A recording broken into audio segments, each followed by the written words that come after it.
Well, dito tayo ulit sa ating mga alaga, no?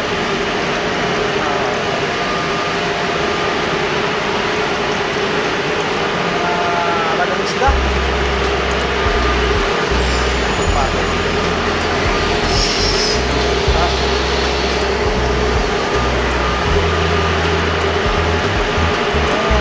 Araw na, hindi na nag-ulan. Kita ko lang sa inyo. Bang na sa atin. Daming rumuronda. Dito pala galing yun. Ngayon ng umaga may nakita ako ritong black checkered. Hindi ko lang alam kung hindi ata bumaba. Kawalan muna natin to para kahit pa paano makapag ronda. Yan. Magpares na yan.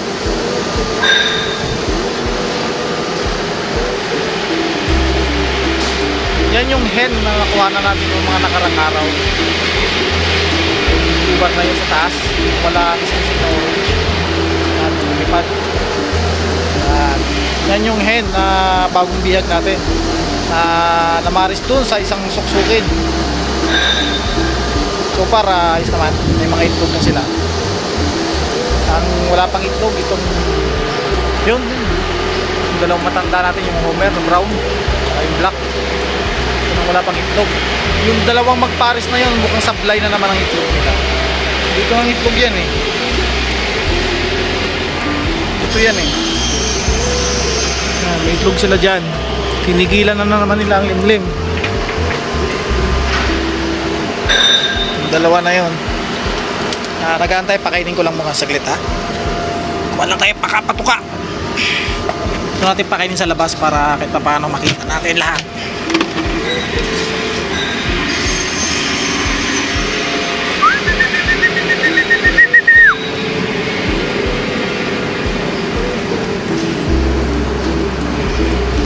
Kaya natin ng konti para kahit pa paano masanay sila dyan.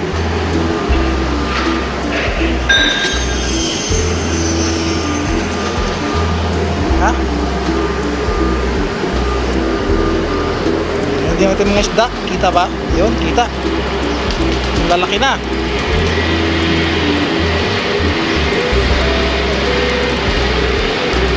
Diba? Blackmore natin, oh. Laki na, oh.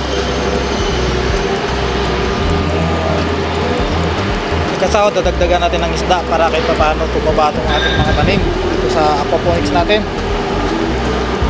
At yun nga pala, gumawa ako ng ano. Yan, nagbutas tayo ulit.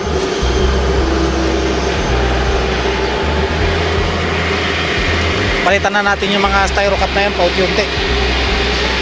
Itong plastic cup para talagang lubog ang kanilang tubig. Yung cup na to kasi lubog to sa ano eh, ibabaw eh. Ito sa inyo.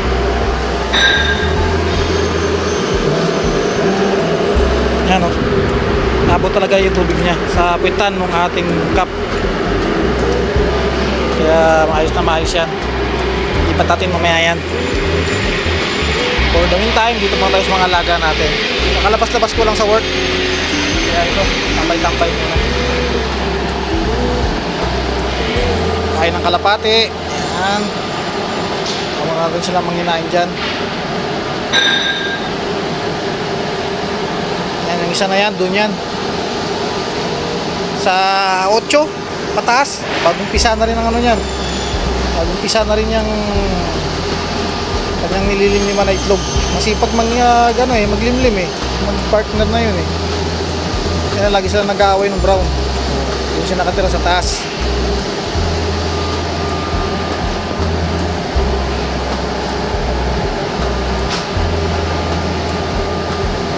Alright.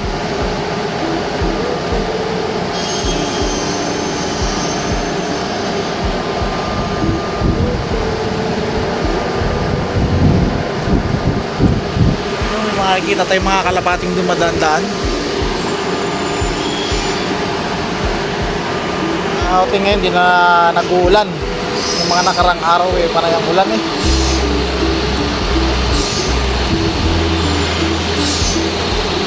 Ayan ang update sa ating mga alaga. Alagang kalapate, ang bitin pa ito.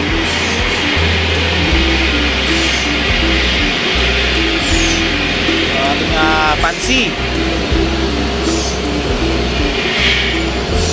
Problema sa pansi natin, yung partner niya hindi pa nangingitlog hanggang ngayon.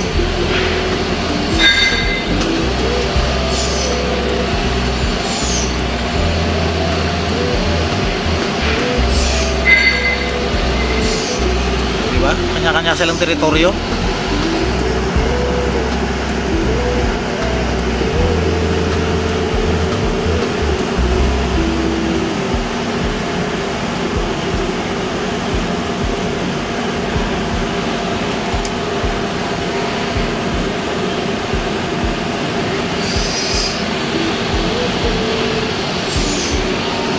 Yun, oh.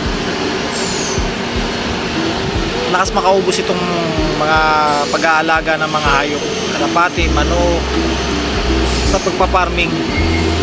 Lakas makaubos ng oras, hindi mo pansin, hapon na pala. Hindi man stable lang kita, pero kahit pa paano makakabuhay ng pamilya pagka masipag ka lang. Yan ang plano natin, after natin dito, ipon lang at makabili tayo ng kahit maliit na lote lang na mga pag-farming. Pero kasi ito sa abroad, kagaya ngayon, medyo magulo rito sa Middle East. Ako ay nasa Kuwait.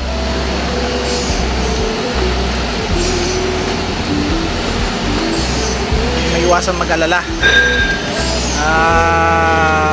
Hindi pwedeng makauwi, walang aeroplano. Kaya tis-tis lang muna. Hopefully maging maayos na rin ang sitwasyon dito sa Middle East.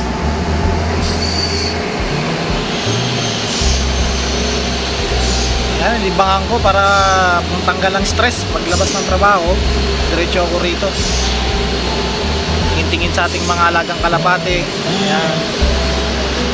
Tapos sa mga tanim, ating aquaponics. Mga isang oras may kita ko rito nakatambay, nagkakalikot sa mga yan, lalo na rito sa ating aquaponics na ginawa. Excuse me po, nagulat tuloy mga kalapate. Yan mga bro, maglilipat lang ako ng mga sibuyas natin na hindi pala, yun, walang bate. Kasi may blanco ron sa taas. Siguro yung ibang sibuyas ililipat ko na ron. Dito natin ilalagay sa cup na to para kahit pa paano mapuno na natin yan. Balik ako after ko ilipat. Yung isa na ilipat ko na kayo ng umaga eh. Ito ilipat din natin yung iba. Siguro yung makapal. Alright, balik ako. Galing dyan, yan, ginawa natin. Ang dami niyang musli, oh. Dalawang puno lang to nung tinanim ko yan dyan, nung nilagay ko. Tingnan nyo naman ngayon, oh. Dami. Kung lahatiin ko to sa mga tigi-tigisa o tigidalawa, ang dami nitong tanim. Kaya yung sibuyas daw na to ang paparamihin natin.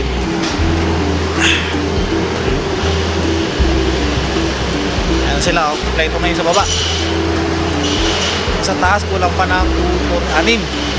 Meron pa tayong tama, 6 na cup din. Yung ilalagay sa taas to. Lilipat natin yung iba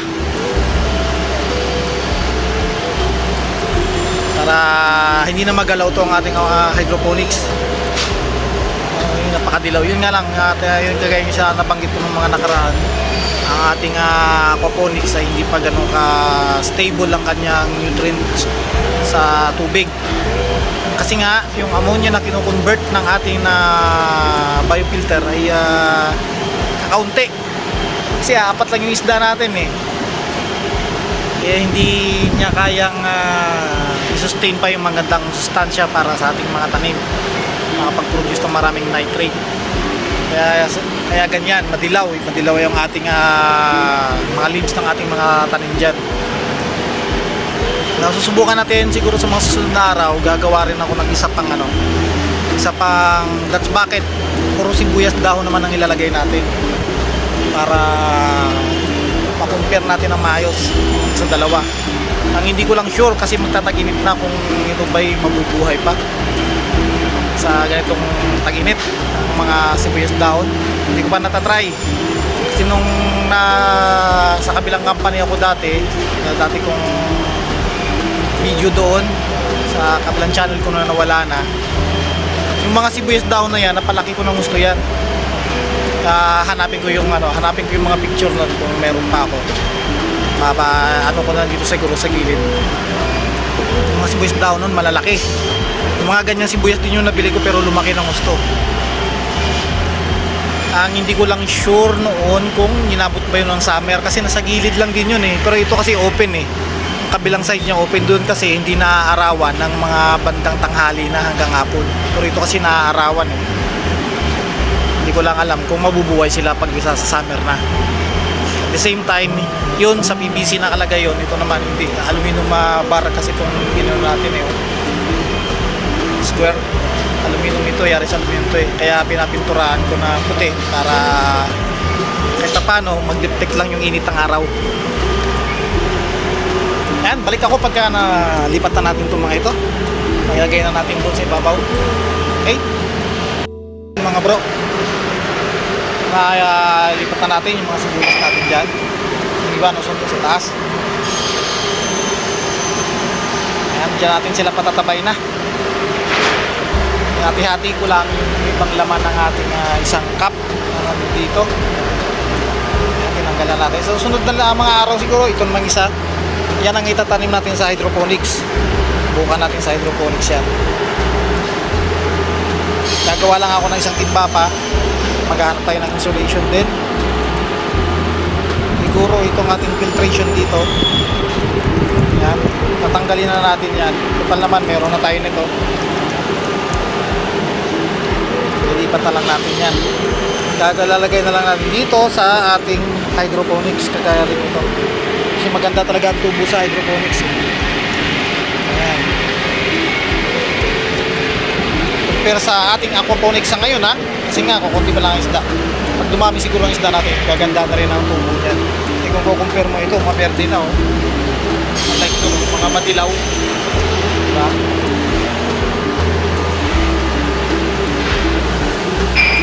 Pag natagdagan natin ng isda yan, gaganda na mga tanim natin dyan.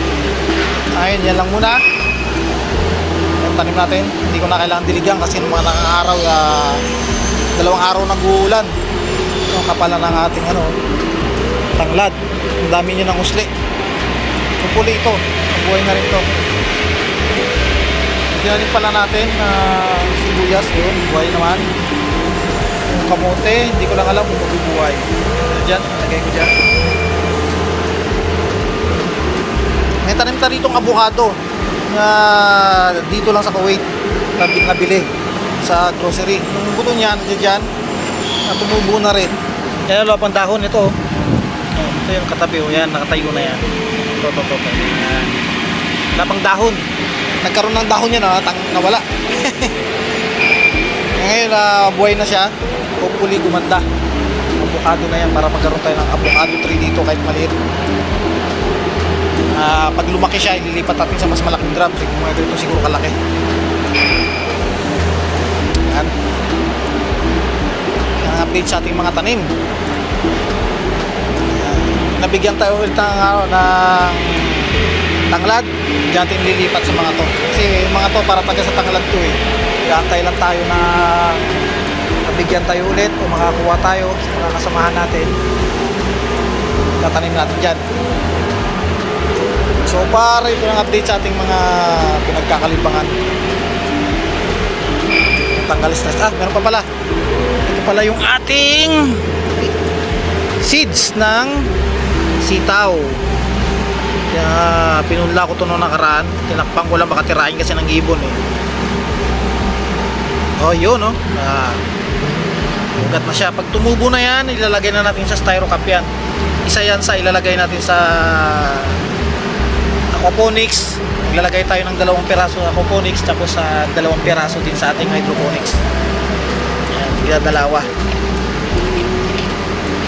Bukod dyan, may siling siling panigang. Kung hindi ako nagkakamali. Ang galing yan ng Pilipinas. Nakalungkat ko rin sa aking area. Mga bit-bit ko pala nung nakaraan. Naalala ko, meron pala ako nun. Kaya yan, pinunlanan natin nung nakarang araw yun. Ugat na. Pag tumubo na ng maganda yan dyan, lilipat na natin yan sa cup na ganyan. Magtatanggal tayo rito ng dalawa. Siguro sa gawing gitna natin siyang ilalagay. Isa sa taas, isa sa baba. Yun din sa siling panigang kung mabubuhay. Dalawa sa aquaponics, dalawa sa hydroponics, at dalawa rin dito sa ating taniman sa lupa, sa timba. Ito nga, yung kagaya ng plano ko nga ito ilipat. Nag-iisip ako pang maigi kung ilipat natin dyan. At sa kalapati naman natin, siguro gagawin na natin isang kulungan na lang to pag napisa na yung mga anak nila. Isang kulungan na lang na screen lahat. Kasi ito, plano ko rito lagyan ng ano to eh. Lagyan ng bubong at screen. Simula rito hanggang doon. Mga kahit na lagpas ulo ko lang siguro. Pinaka-screen niya para hindi naman masyadong mainit. At protection na rin sa mga insekto. At sa mga ibon na tumitira ng ating mga tanim, mga yan. Pinakawalan ko sila ulit kasi nga parang matamlay sila pag nakakulong. Pinakawalan ko muna. Siguro sa mga susunod na araw na natin kulong. Tsaka kaya ko rin pinakawalan kasi may nakita akong bihag dito kaninang umaga eh. Kaya lang wala naman na dito, di pala bumaba. Akala ko bumaba. Ayan mga bro, hanggang dito na lang siguro muna ang ating video for today. Ingat-ingat na lang lahat. God bless us all. Bye!